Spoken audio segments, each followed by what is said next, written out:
Good morning! Ngayon ay January 1st at meron kaming planong puntahan ngayon, isang malamig na lugar dahil wala pang snow dito, kami na yung dadayo sa kanila. Puyat na puyat yung batang yan at ako naman ay ready na dito. Dahil New Year's Eve kagabi, puyat lahat ng tao at ngayon ko lang nakita na ganito ka-blanco itong kalsada dito. At ito yung biyahe namin papunta sa Grouse Mountain. Kita niyo ba yung bundok na yan? Diyan kami pupunta.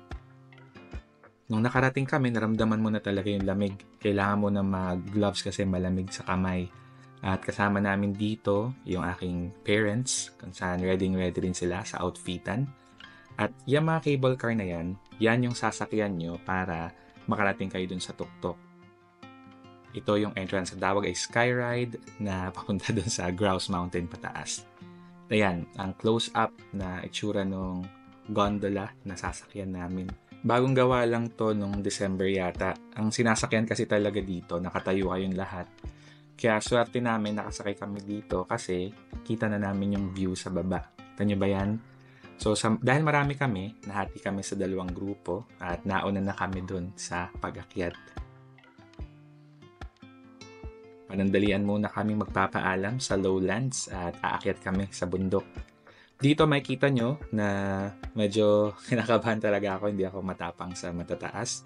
At makikita nyo unti-unting nagbabago yung kulay ng kapaligiran. From green, makikita nyo unti-unting nagiging nababalutan na ng mga yellow yan. At kakaibang experience din na makita yon. Siyempre, di naman tayo sanay sa snow. So, good experience to para sa amin. At ayan, kita nyo na kumakapal na ng kumakapal yung snow at amazed na amazed kami. Siyempre, mga banu tayo sa snow eh. At ito na, malapit na kami sa tuktok ngan at talagang ina-enjoy namin yung scenery sa labas. Kita nyo ba yung difference? Wala nang, parang gray na yung mga green niya dahil nabalutan na sila ng snow. At dito naman, we have arrived at the top of Grouse Mountain. So, sobrang saya namin dyan. Ayun na yung official first tapak namin sa snow. Makita nyo, pinong-pino yung mga snow dito at talagang nakakatuwa silang apakan. So, tuwang-tuwa naman talaga kami na nandun na kami sa tuktok ng mountain. So, kita nyo dyan, pinong-pino yung mga yellow na maapakan mo. At marami silang mga activities dito sa taas. Parang may platform dyan na nag-ice skating sila. Tapos meron din mga nag-ski or snowboarding. Yan, hindi kan pang ma-aksidente yung isang yon. Tapos meron din sila dong moose na isa lang yata yan at pinapakita rin nila sa inyo yung antlers ba tawag dyan. Ngayon ko lang nalaman na yung antlers, nakita ko na yata dati sa mga display na ulo pero ganun pala yung texture nila, furry din sila.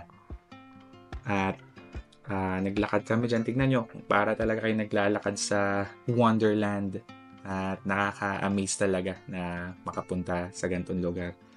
At ang kapal ng snow rin dito, tingnan nyo, ganun yung inaabot ng mga snow sa pagpatak-patak lang nila na maliliit. At ngayon pala, wala kaming snowfall dito. Kaya nag-snowfall muna kami sa mga puno-puno dahil hindi namin alam kung uulan ba ng yelo dyan. At si Seth naman, second time na niya to mag-ice angel. Meron din mga gantong, ano nga bang tawag dito, parang carrier paakyat dun sa mga nagsiski. At may mga slope kaya in-enjoy namin yung pag-slide-slide dyan. And so makita nyo, sinulit talaga ni Seti Boy yung slide dito. Do you want to catch her? Snowbird! At dito pala may mga totem. Parang ni-research ko ano ibig sabihin nito, parang nagsisignify siya nung kinakabilangan mong tribe or yung kinship mo. So yan, nagpa-picture lang rin ako kasi kakaiba yung laki niya eh. Pwede kang pumasok dun sa loob. Habang si Seth naman ay may kakaibang trip dito. Gusto yata niya ng snow cone. Dahil nilamig kami, nagpahinga muna kami sa loob at kumain muna kami ng poutine. So yun palang poutine nila dito ay french fries na may cheese tapos gravy tapos halo-halo yun. Masarap din. Ginagawa rin naman natin sa Jollibee yun. Sinasawsaw rin natin sa gravy yung fries. So okay rin siya na lasa, hindi naman siya weird. At kaysa french fries lang. So nagpahinga muna kami dyan, painit muna ng konti. Habang nagpapainit kami sa loob, saka naman bumagsak yung snow sa labas. Kaya lumbas ulit kami para ma-experience to. Kakaiba talaga siyang experience na makita mo na nagsa-snowfall. At yung mga snowflake na nakikita mo lang sa picture, saka sa movie yan. Personally, nakita mo na. Hindi ko lang mailapit, wala akong pang malapit na lens pero ang ganda nilang tignan. Mesmerizing din talaga. At syempre, feel muna namin yung lamig at yung nangyayari sa kapaligiran namin. Sa mga batang to, iba yung trip. Gusto kong matikman talaga yung snow. At baka saan mga napapanood niya sa movie. So naglaro-laro muna kami dito, paikot-ikot. Pero sa totoo, sobrang nilalamig na kami dito. Talagang hindi ko na ma-feel yung kamay ko niyan. Laro-laro lang kami hanggang sa nagutom kami. At syempre, may baon kaming pambansang biscuit. At itong mga tinuturo ko dito, ang sinasabi dyan, careful cliff. Parang cliff na yan kasi ganun nakakapal yung snow. Yung mga pinapakita ko na yan, tuktok na yan ng mga puno. Ito na kasi yung tuktok ng puno. So, ito mga to cliff na yan. Cliff yung paligid. So, ito tuktok na to ng puno. Ito, mas matataas pang puno yan. Yun lang. Eto naman, parang pond to na nag-freeze lang. Makikita nyo dun sa part na yon may konting tubig pa.